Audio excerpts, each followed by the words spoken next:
You are listening to the Global Psychosis Network. How are you going to combat that when you're trying to become a Republican candidate? You have to demonize the fucking Democratic vote, which is me primarily Hispanic. So I see in the future is that they're going to somehow demonize Mexicans to make you think they're fucking the fucking new Al Qaeda, basically. That's my prediction. You know, I'm not talking about the Americanized ones that are completely like whitewashed. I'm talking about the ones that are like straight like, see, can I mow your lawn? Paisas. Yeah, Paisas, dude. Complete like they're gonna make that seem like, oh shit, they're invading our territory, dude. War on terrorism, bro. War on terrorism. They're infiltrating our borders. Well, they already kind of try to do that. You know, they do call them terrorists, and you got the drug cartels that are just. But they're kind of on the back burner. Allah terrorists. They're kind of on the back burner. But they're like next season's see, that's villain why and shit. I don't even see. I don't know if it'll get to that point because right now, like you're saying, they have a huge.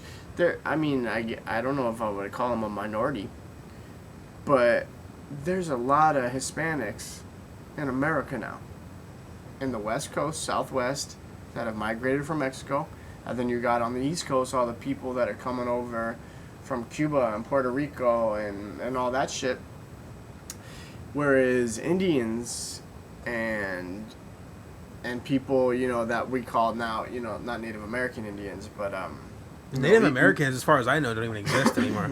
Well, they do. They do. Where are We these can talk people? about that You too. look under a rock and you can find one. But what I'm getting at is though that these Middle Eastern people, they're probably the smallest group of people in our country. You know, as a race or whatever you want to call it. You know, they're the smallest group of people. So they have less people to speak up for themselves, you know, and that's why you're terrorists and everyone believes in it. Whereas, you know, Hispanics, on the other hand, do have a lot of predominant people in government and numbers of just citizens in general to be like, wait, don't call me a fucking terrorist, you know, like, I'm an American, you know, like. But see, that's why they have to do a false flag. Right, and that's, anything's possible. I just don't know I don't know if that would ever take over the terrorists that we call terrorists today and our image of what a terrorist is. Well, that's what I'm saying, like, probably 20 years down the road. Maybe. Because I forgot I read some study a while back. They said that, like, by 2000, I can't even tell the exact date. It's probably 2020, 2050, somewhere around there in that time bracket, which is pretty wide. But anyways, they said that the Hispanic population would be the most dominant, like, basically white people will be the fucking will become a minority. I've heard that. But the white people have the power, you know, and majority-wise. I'm not saying all of them do. There's a lot of Jews in power. There's a lot of different races in power. White people will become extinct eventually. Well, because endangered. They keep interbreeding and you know. And that's the final solution. Yeah. That what the Germans were trying to prevent. When I said we, I meant as white people, white Germans, because I'm German. I am in no way a fucking Nazi, but at the same time, that's what it comes down to, is what a lot of white idiots in America believe in, and especially these idiots that still believe in the KKK and people who have skinheads around here. They believe that they're becoming endangered and that they got to do everything they can to keep the white race alive. And, you know, it's... When you said endangered, I got this, like, mental image of, like, a Nazi holding another Nazi and, like, cleaning the oil off its head like a fucking bird after the BP oil spill and shit. Isn't that funny? Like, that's awesome. I like how these people they identify with their race like so fucking much. I don't understand that mentality. I hate those idiots. Oh, people do this, people do that. No, dude, you're an individual, bro. Yep. What are you acting like these people are you? You know, it comes down to, like, and I've said this a lot, I've probably said it on this show before, is every race has their idiots, okay? Every race has their honkies and crackers, right? Every race has their spicks. Every race has their gooks. You know what I'm saying? Every single motherfucking race has their dumb motherfucking idiots, okay? And that's all it comes down to. And why do you get offended if we're acknowledging that unless you are one? Right. Or you feel you are one deep down inside. Exactly. And like, I don't get mad when people say cracker or honky. I think it's fucking hilarious. Because then I think you go back and you get offended when you're called the same thing. You know, to me, that's education, that's ignorance. Don't, just in general, the whole idea of just white people and their inability to use racist slurs, right? It's so offensive when a white person uses a racist slur, but every other race can fucking do it like it's a joke and call it to their brothers. And I get why, we were persecuted for so long, it's our right now to call each other that. No, what you're doing is keeping the hate alive. That's all you're doing, is you're making everyone know and remember the hateful things that are going around, you know? And to me, it's all ignorance. If you could take it as a joke one way, you need to be able to take it as a joke the other way. And that comes in all forms of life. If you dish it out, you better be able to take it. Should we continue with this topic, or do you want to go? I don't know. Because I have to admit, you guys, I tell you guys pretty often that this is not the most professional podcast here, but I take a fucking fat piss, dude. I've been holding for like the last 10 minutes. I'm like doing the fucking like pee-pee dance now. I'm just like, you got ants in your pants. I really gotta go. So we can continue with this topic, or I was going to talk about game testing if you want to go down that route, if that'd be easier to just go solo for a few minutes. I mean, we could do that. I just feel like it would be a funny commercial. Okay, let's take a commercial break here if we can do that, and or we'll have Mike Checker here get into game testing if you'd like. For the next couple, it's not even that long. I'm a pretty quick pisser. I'm like a racehorse, dude. But we'll call this like the Mike Checker podcast for a couple minutes, all right? The Mike Checker minute. So you want to be a game tester, do you? Do you want to sit at home and make money playing video games all day? Well, I'm here to tell you that it's possible. Yes, there's jobs, and the only thing is you kind of got to live in California. And otherwise, I don't really think it's available in too many other places. But if you want to make it easy, move out to California. Send me an email. I'll help you out. I'll lead you in the direction where to go. And you could be a game tester like all the other little 18 to 24-year-olds that live in California are. You know, you might think it's pretty cool. Wow, you sit and play video games all day and you make money? Well, sort of. But it's actually a pretty cool situation if that's your thing. And, you know, James wanted me to talk about it for a reason. Mainly because it's pretty interesting, and I did it for a long time, and I was very good at it, and I got to a position in a video game company, which I don't really know if I should name. I don't really give a fuck about naming it or not. But anyways, I rose amongst the ranks there a little bit, and I kind of had some pull. But it's a cool little situation where you go and you find bugs and you find the problems with video games before they get released to the mass public. And what it comes down to is, like I was saying, you don't just sit in a room with your head chopped off like a chicken playing video games. You actually do some work, and it could be pretty strenuous. 12-hour days, 7-day weeks, very, very demanding at certain points. And, you know, it's the same thing as being a part of a movie production or anything like that. You get credited and you get put in the credits and on those websites where they like IMDb. I don't think IMDb does the video game credits. They might, though. So I don't even know. I might even be on a few credentialed games. But the point is that there's a lot more to it than just playing a video game, and it's a cool little job and situation.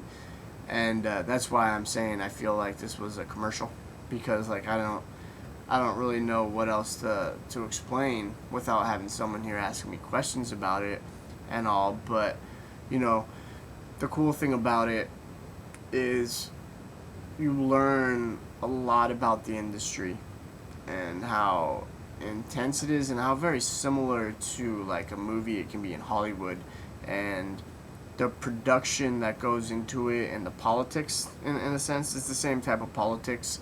You know, there's certain games that push the envelopes, and there's certain games that, you know, when you're playing them and you're testing them and you're doing things for them. And I'm talking on the very lowest level of being a tester and being basically a grunt.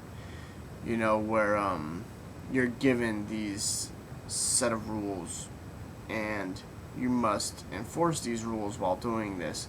And, you know, you actually have a lot of power. You know, depending on how big your team is, you have a lot of power. And if there's certain things that are in there that aren't necessarily a game changer, like a crash or something that makes it so you cannot progress further, and you decide, I'm not gonna report this. You know, there's things that will end up in a final game. That's pretty funny. And that's how things like actually hot coffee and Grand Theft Auto. You've heard about the hot coffee thing where it's some kind of little crack and cheat where you go into the innermost parts of the game and you see some kind of like hooker, and I don't even know if she gets naked or what it is. She spills hot coffee on herself or some crap like that. But it was actually to the point where it was found, and then it was released on the internet, and then little boys who shouldn't have been playing Grand Theft Auto to begin with were able to see even more violent and pornographic, quote-unquote, pornographic shit. And that's all done from the standpoint of when you're in the lab and you're playing this game, you have little tools to get deep into the game, and developers do funny shit like that when they put little things in there. They'll call them Easter eggs, but an Easter egg is basically put in the game to be found later, whereas hot coffee was never intended to be found, and it was either a developer who knew what he was doing by leaving it in there and not telling anybody, or somebody who put that in there as a gag for A, his testing team, and B, his developmental team to see one day and have a good joke, because it's good for morale when you're working 12-hour days, and they forgot about it. So yeah, anyways, it's a good situation for anyone that's looking for a job. But basically, you got to live in California. But once you get into California, you get a job, there's opportunities to go to Russia, to Africa, to Europe, and that's what's really cool about it. There's a lot of opportunity, and you get your foot in the door that way, and you could go places. So, you know, email me, and I'll hook you up. I'll get you a job. Okay, so I want to take a piss real quick, right? And I go out there, and like, you know, we're all men here. Like, sometimes you have to fart, right? So you're taking your piss, and I'm gonna let a fart out. Well, I want to let a fart out, and a little bit more than I bargained for. Oh no! So I had to make an emergency exit to the bathroom and defecate. Oh, and it basically came out like fucking coffee out of a fucking coffee pot. So I'm just like, damn, dude, what the fuck did I eat? I had a protein shake earlier, so maybe that's what it was. But peeing out your butt. I had a piss on my ass. Wouldn't a protein? I thought protein kind of makes your poop thicker, doesn't it? That's what I would think, but I don't know. I just fucking. It was weird. I pissed out my ass just now, so I apologize, you guys, for taking a little bit longer than I meant. But, I hate that, and that's okay. I educated these people. I educated them. The weekly Mike B segment. It's good. It's a good start. I'm call it the Mike B minute or the Mike Checker minute. A minute with Mike Checker. It should have been a minute, but you know, accidents happen. Yeah. Speaking of accidents, this happened to me when I used to work as a bouncer. I had I was wearing a hoodie because it was cold out, you know. So the bartender tells me, "Hey, I need you to help me with some glasses here, dude. I need you to help me wash some glasses." Okay, no problem, bro. Go over there, take off my fucking hoodie, throw it in the cash office, which is like 5 feet away from where the bar was, and I'd go over there and start washing the glasses and helping them out. Well, I leave it off for probably like 3 hours. You know, I was still working, going around doing shit, whatever, bouncing, making sure I'm a tough guy walking around the bar so people don't act stupid, you know. Looking intimidated at all times, like a Terminator, walking around, checking the environment. No, but anyway, so when the time came for the shift to end, I go to grab my hoodie because it's cold out. And I look and it's nowhere to be found. So I'm like, where the fuck did my hoodie go? I look all over the place for this fucking hoodie. Nowhere to be found. Look in the lost found. Look, you know, I find a bunch of other people's fucking clothing, but not mine. Someone's wearing it, isn't it? Well, you would think, but no one that was working there that night had it on. I didn't see anyone leave with it. Nothing. So the next day comes, and I, tell my employer at the time, yeah, hey, and he's like, how was your night? I'm like, yeah, it was cool. You know, it was pretty chill, but my hoodie got stolen. I don't know what the fuck happened to it. So he's like, you know what? I bet you it's Linda. That's what he tells me. I'm like, okay. Who's Linda? She's an older bartender that works at this place of business. Okay, she's a bartender. Okay. So she's like a skinny blonde chick, probably like 50-ish, Right. 45, 50-ish. Anyway, so I'm like, really? Okay. I didn't expect her, but all right. Yeah.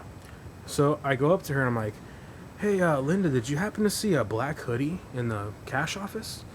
And she says, oh, no, I haven't seen no black hoodie. No, not at all. I'm like, that's really weird because, I had it in the cash office last night and, it's missing. I don't know, like, where it could have gone. I mean, it was just you, another person, and one other person, and I already asked the other person. They said they didn't have it, and I worked with the other person until the second other person clear up until we both left together, so I know it wasn't him. And I'm like, yeah, it's weird because it had an old Navy tag on the inside. There was a little hole on the left sleeve. There was even a hole. There was a little hole in the left sleeve. Okay. So she's like, oh, you know what? Now that you mention it, I think I might have. Yeah, I have one that looks just like that. I think I might have taken that. I must have taken that because who else would have taken it out of that office? I was like, yeah, that's what I was wondering. I mean, I figured maybe someone was playing a goof on me, but I mean, you're saying that you didn't take it, so I was just curious who had it, The first thing I ask you is, did you take a sweatshirt out of the thing? The first thing out of my mouth, if I would have taken one, would be like, well, I took mine, like. So she says, I must, and she starts getting all nervous and talking real quick and shit. Oh, well, maybe it was me. Well, I think it was me. It must have been me. It must have been me. Just getting all fucking nervous. I'm like, okay, well, if it was you, that's fine, but can I get it back? Oh, it's in my car. Yeah. But I didn't want to interrupt her at the time to get her to grab it. No biggie. Just give it back. She's working, so I'm like, okay, we'll wait till, time to clock out, and then can I get it back? So time comes to clock out, and I'm saying, hey, can I get this hoodie back? And she tells me, you want it right now? Oh, right now? You want it right now? I thought it was in my car. I think I took it home. Yeah, I took it home. I said, okay, well, I can come back tomorrow and pick it up if you're working, or I work on Friday. If you would like me to come back on Friday and grab it, if you can bring it on Friday, that'd be cool. Mm-hmm. Actually, I gotta see where I don't know where I put it. I think it's my car. No, just fucking go in spaz mode. Is this chick a tweaker? That's what I'm getting to right now. Okay. So, just acting like a spaz. So I'm just like looking at this lady and trying to like contemplate like, why are you being such a fucking bullshitter? Just tell me you fucking have the sweater and you'll give it back to me if that's what the legitimate case is. Now, going to the tweaking thing, I think honestly, because I know a lot about tweakers, obviously. Yeah. And they're compulsive liars. They're compulsive liars. It's just one of the side effects of the drug. And they always come up on shit, and they always want to sell it or give it to somebody because, hey, dude, I came up on this fucking even lawnmower. If it's worthless. Yeah. Hey, I got this fucking laundry basket I found on the street corner. If you got dude, I'll give it to you. Give me like $5 or some shit, dude. Like that's how they operate, dude. They always want to barter, dude. They're dude, like you could put your fucking tools in it and shit, dude. Yeah, it's a laundry basket. I could put my laundry in it. No, well, sure, but I already have one, so. They're like the new age like group of feudalists that are still like bartering, before the fucking capitalist system took over. Oh yeah. Like the old school, like what they did in like the 1400s. Like, I'll give you some meat here for your bow. So I can tell they're doing right that kind now, of shit still. I can tell you right now, I know definitely some modern barterers in our society today. But go on. So I figured the reason why she's freaking out is because this chick took my sweater, probably either clucked it for some fucking dope, or maybe she gave it to somebody who was going to cluck it for dope. I have no idea. But either way, she saw it, yanked it, fucking gave it to someone else, no longer has it in her possession, and doesn't know what to say to fucking tell me that. Because if you jacked the sweater to wear it, because you wanted it, we just be like, oh, my bad, bro. Like, this is what I would say if I clucked it just because I wanted to wear it. I'd be like, oh, dude, I thought a fucking, like, bar patron left it over there. So I just took it because it was a nice sweater. And, I got it at home, dude. I'll fucking bring it back tomorrow, dude. My bad. But what does this person do? Freak out, doesn't know what to tell me. Fucking, I asked for the number. I'm like, hey, if you just give me your number, I just contact you later and just pick it up whenever you're available. And can't even give me, she, like, walks over to, like, give me her number, but then, like, stops mid, like, walk, and, like, goes back over to what she's doing with the register, and then, like, oh, well, was that your only sweater? Well, I mean, I have another sweater in the car if you want one. Like, no, I just want my sweater, bitch. Like, what are you talking about? So, anyways, But at the same time, was this really worth it? This sweater, was it that nice? It wasn't worth it. It was just kind of you, like, It was a catching her in 15 the bucks middle sweater. of this like thing and just being like, I just wanted to poke a little bit. yeah, It was kind of funny like, now. Exactly. Okay. Yeah. I mean, granted, I don't want to like. The only reason why I wanted that sweater back is because it was the work sweater. You know, Sure. It's the one that the work hoodie, the one I wore to fucking get dirty in. And once she starts with her little story, you know, it's like I know how you feel. I want to go through with this now and be like, okay, well, you said you have it, so yeah, can I get it? So yeah, I don't even know how we got on this topic now, but I just thought it was a funny situation. So you never got the sweatshirt back. Never got it back. Probably never will get it back to this day. And so, but that night she was gonna go get her number to you to call her. Well, because that's a sweatshirt. Well, see, the thing is, she first said she had it in her car. Right. Then she said that she left it at home. Mm-hmm. So that's why I was like, well, if you want me to call you or if we can exchange numbers, I can just get it from you whenever you're available. Yeah. I can come by the bar whenever you're working and grab it. Right. So when I told her that, she went to go like get a piece of paper to write the number down, and then she stopped herself and then like went back to working, like cleaning up the register, whatever the fuck she's doing, and just like saying, "Oh well, I have another sweater. Is that your only sweater?" Oh, so that's when she went into the have another sweater thing. She was having like 4 thouts at the exact same time. So what did you? She didn't know like, what was it? Finally, what did you say to her? Like, finally, I was like, if I recall, I the other bartender was like, just exchange numbers, because he was like tired of hearing about her fucking clucking like a pin, you know? Yeah. So I already knew like I'm not getting that sweater back. So I was just like, all right guys, I'm out of here. Have a good night. So I told the bartender Scott, I'm like, all right, have a good night, bro. And he's like, shakes my hand, all right, brother, drive safe, be safe. Scott. And then the other one, the culprit, she was like, okay, have a good night. And I'm like, yeah, you have a good night too. And I just walked out. You enjoy that sweater. I hope you were very warm tonight, because I'm going to be extremely cold. I was actually freezing that night. I was. I ain't gonna lie. That's why I wanted it so bad. It fucking really annoyed me at first, but you know what? It was a $15 sweater. I'm not gonna lose sleep over it. What kind of sweater was it? Was it Stussy? Just a black, a plain black hoodie. Was it Stussy? It was like, just like this hoodie I'm wearing right now, a plain. Well, this one's striped, but it was like a black plain hoodie with a zipper in the front, and that's all it was. Oh, I thought it was a Stussy. Stussy. Do you remember Stussy? When I was like in 7th grade, I used to rock. Or no, not even 7th grade, like 5th grade, I was rocking that. Do you remember the pattern to write the S for Stussy? No, I don't. Where you would do 3 lines. You would make 3 lines, and then you would connect the 3 lines in a particular pattern, and you'd have to like basically connect the dots, and you would have the Stussy S. That's why Stussy was so cool to me, and my friends in elementary school. In elementary school, to me, whoever wore the black shirt was the cool kid. The black shirt. If you wear a black shirt, you're a bad boy. Solid dude. black. No, that kid got detention. No name brand. No, I mean not solid. It didn't have to be solid. Solid black didn't come till middle school. I'm talking about just like, bad boy or fucking no fear. But it was a black T-shirt with like the eyes on the back, and other kids wore fucking bad boy was big, yeah. The kid who was the troublemaker wore the black T-shirt before everyone else did. You know what I'm saying? Yeah. Everybody else is wearing like a fucking Ninja Turtle shirt with the fucking yellow, bright yellow, fucking yellow logo and shit. Yes, the cartoons on it. Yeah. But you're right. Yeah, it was bad boy, no fear. No fear kind of still has lived amongst for a long time, but it was elementary was bad boy, and then I remember when in middle school it was it went to like kind of like a surfer phase, and there was I don't know if you remember Jimmy with a apostrophe Z. Oh, I used to rock that shit in 5th grade. Yeah, me too, because I wore that and it used to match my like it wasn't Dickies didn't get into high school for me till like 9th grade, maybe 8th grade, but like 9th grade. But I used to wear in middle school like pants and shorts that resembled like Dickies, like the texture, like kind of like that plain like flat texture, but I forget what it was. It was probably Jimmy's shorts and shit like that.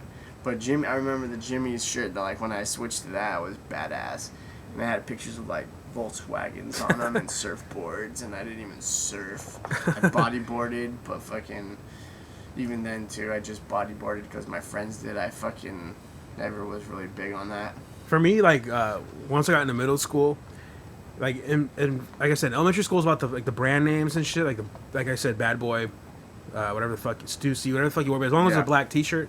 But then once you got into middle school, for me at least, because I was a couple grades ahead of you, it was like blank shirts, just like a solid white shirt or a solid blank shirt or a black shirt rather, with like some dicky pants, with like it was like kind of like the gangster era. Yeah. When Snoop Dogg was coming out with this fucking doggy style shit. I remember you were a Jinko guy, weren't you? No, I wasn't. I thought I remember you wearing Jinkos, big old baggy raver pants. Nah, that wasn't me. Cause you know who did? Who? DJ Fate. Oh yeah, he did. Yeah. DJ Fate rocked the Jinko, so He I used thought to maybe wear it was some- a family thing. You know? No, he would wear like those fucking like I don't even know how to describe them, dude. They're like these baggy like gangster They're pants. like bell bottoms to the extreme. Like yeah, disco gangster. Yeah.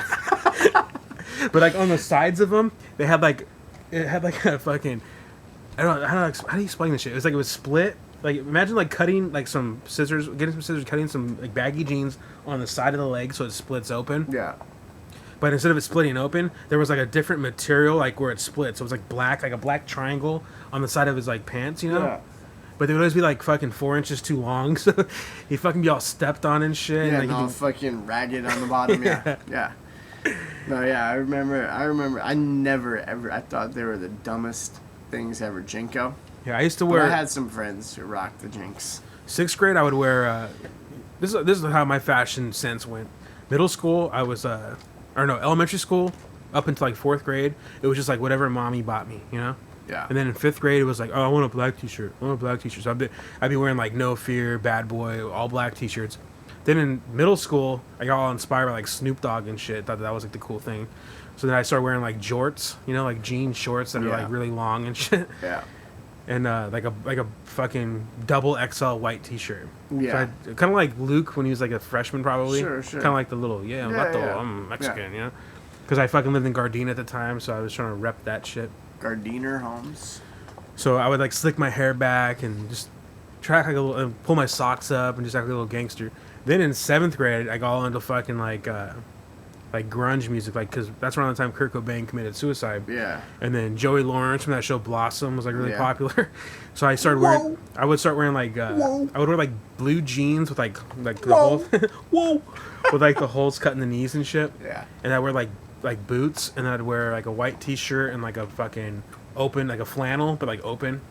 Like not even a flannel, not like the hardcore like cholo follow like Vato fucking. No, you're talking flannels. about the grunge flannels. Like the grunge flannel, Right, like the smaller plaid ones. Yeah. And they're kind of like flimsier and shit. Yeah, I know exactly what you're talking about. And you wear it unbuttoned.